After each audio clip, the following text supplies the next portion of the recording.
Yes, it's amazing that Jesus Christ himself said that humans today should be reading the book of Daniel and what Daniel wrote about, Neil.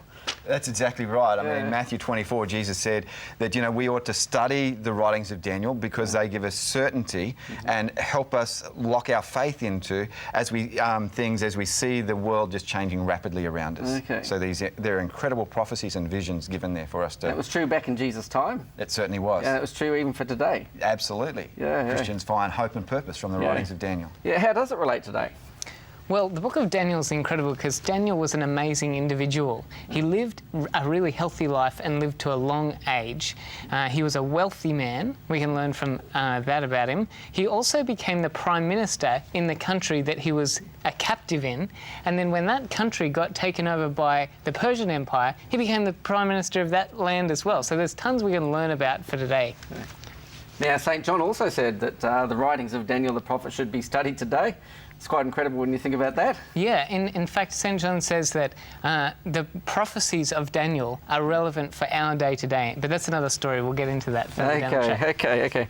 Now, visions and dreams. Daniel had lots of visions, he had lots of dreams, and he wrote them down. Was it lots or just a few? Well, actually, no, quite a lot. The first part of his book, which we'll see in a moment, is just more of stories that were just being told. But then we get into the latter part of the book, which is just filled with incredible visions, with fantastic creatures in them.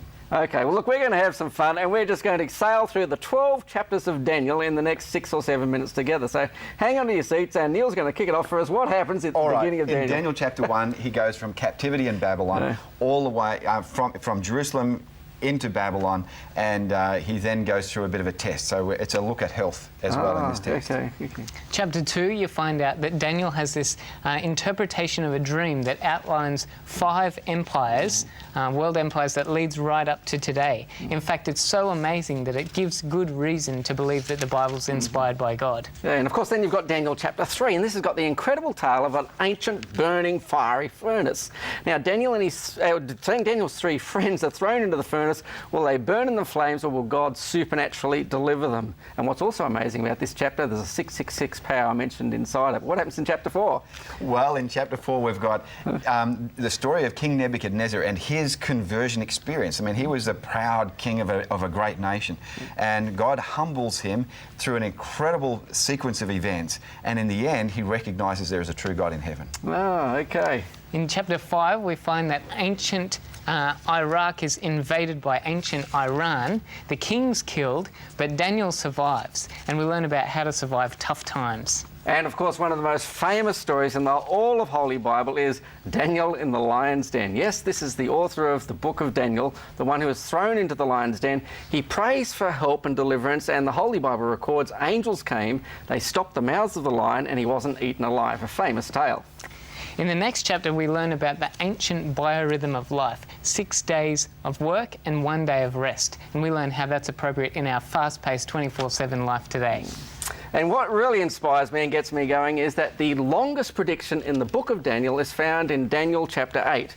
Now, in Daniel chapter 8, he writes a prophecy and a prediction, a time prophecy, and when you reach to the very end of that prophecy, what do you discover? It comes to the very year that Charles Darwin wrote his thesis, The Origin of the Species. And what does Daniel say about our time today, dating to that time there? He says, God still is designer. He created, he made everything. It's an amazing tale. We'll go there when we get there. And in chapter 9, we have perhaps one of the best and most powerful prophecies of all, the prophecy of when the Anointed One, the Messiah, would come, and you won't want to miss that one. That is a great prophecy. Daniel chapter 10 talks about the question that's ancient and has been asked 1,000 times before: why does bad things happen to good people, and how to handle that difficult part of life. And we'll find some answers in Daniel chapter 10. And then we go to Daniel chapter 11, and there, we'll look at some of the most detailed prophecies of all time. And these will actually knock your socks off. They're really good, aren't they, James? Yeah, they are. Look, Daniel chapter 11 is a topic that I've studied many times with secular university students. In fact, I have some young men who now come to my church because I challenged them at the University of Canterbury to explore the writings of the prophet Daniel, particularly chapter 11. Here there's no visions, there's no symbols, it's just a detailed list, king by king, century by century, beginning Daniel's time 500 years before Christ, reaching the times of Jesus Christ. It describes those times with exquisite detail, and remember, it was written at least 200 years before the event. That's when it was dated to, as found in those Qumran caves in Israel. And then century by century we have a list of empires and kings, powers from the time of Christ that reaches to our time today.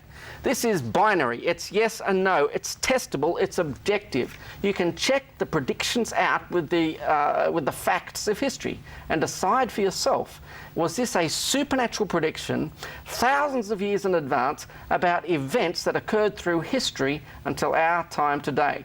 That's verifiable, and you should check that out for yourself if you haven't already done so. Stay with us until Daniel 11. Whatever you do, you're not going to find this series of topics spoken about much around New Zealand today. Why? Maybe it's because Daniel didn't write too much flattering words about the Christian churches. I don't know. But you need to stay with us and discover what Daniel has to say about our time today. Reach chapter 11. You're going to discover objective, testable evidence about whether or not a God supernaturally is able to interact with human affairs today.